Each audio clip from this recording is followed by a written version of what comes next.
आज का फसाना ऋतिक रोशन के बारे में।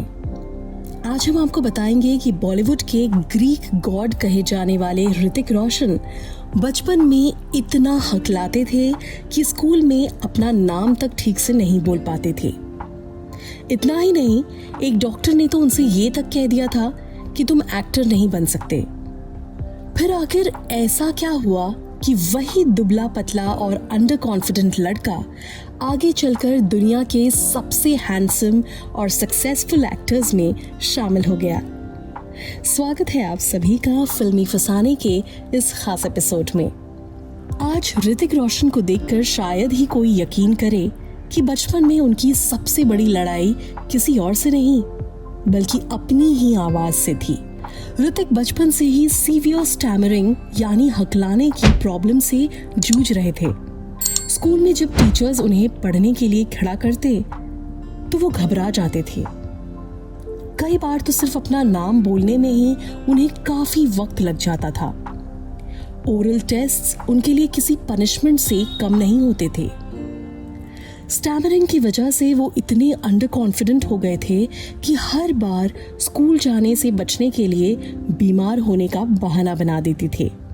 ऊपर से वो बहुत ही दुबले पतले थे और उन्हें लगता था कि ना उनकी पर्सनालिटी हीरो जैसी है और ना ही वो कभी लोगों के सामने कॉन्फिडेंस के साथ खड़े हो पाएंगे। सबसे बड़ी बात ये थी कि ऋतिक एक फिल्मी परिवार से आते थे। उनके पिता राकेश रोशन डायरेक्टर थे और बचपन से ही लोगों को लगता था कि एक दिन ऋतिक भी एक्टर बनेंगे।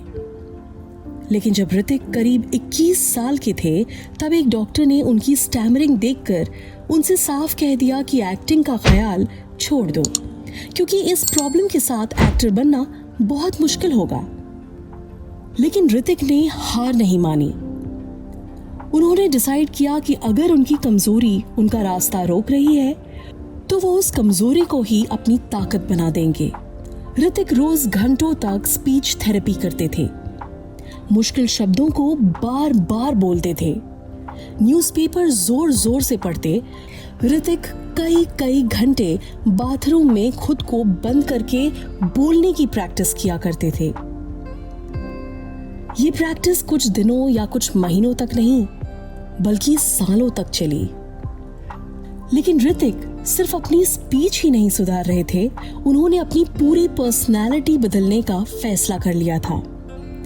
जिम में घंटों वर्कआउट करना, डांस की प्रैक्टिस करना, अपनी बॉडी लैंग्वेज पर काम करना और कॉन्फिडेंस बिल्ड करना, ये सब उनका रोज का रूटीन का हिस्सा बन गया। धीरे धीरे वो दुबला पतला और अंडर कॉन्फिडेंट लड़का एक कॉन्फिडेंट यंग एक्टर में बदलने लगा।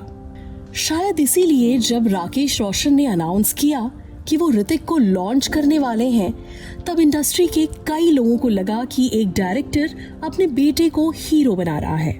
लेकिन किसी को अंदाजा नहीं था कि पर्दे पर जो ऋतिक नजर आने वाले हैं वो उनकी सारी की सारी सोच बदल देंगे।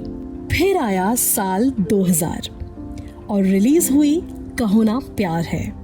फिल्म ने आते ही बॉक्स ऑफिस पर तहलका मचा दिया।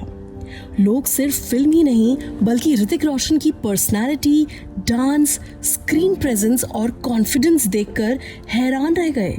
रातों रात पूरे देश में एक ही नाम छा गया, ऋतिक रोशन।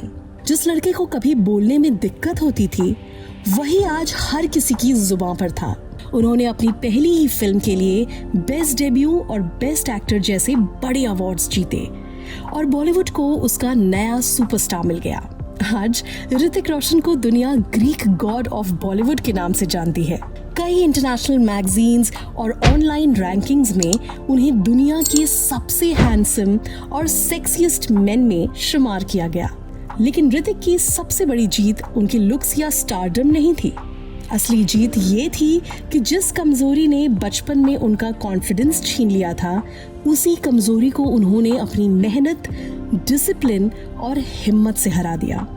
कभी कभी जिंदगी की सबसे बड़ी लड़ाई किसी और से नहीं खुद से होती है और ऋतिक रोशन की कहानी ये सिखाती है कि अगर इंसान हार मानने से इनकार कर दे तो दुनिया एक दिन उसकी कमजोरी को नहीं उसकी जीत को याद रखती है। दोस्तों, बस इतना सा था ये किस्सा। आपको ये फिल्मी फसाना कैसा लगा हमें कमेंट बॉक्स में ज़रूर बताएं। और अगर आप बॉलीवुड के ऐसे ही दिलचस्प और अनसुने किस्से सुनना पसंद करते हैं तो फिल्मी फसाने को सब्सक्राइब करना भूलिएगा मत।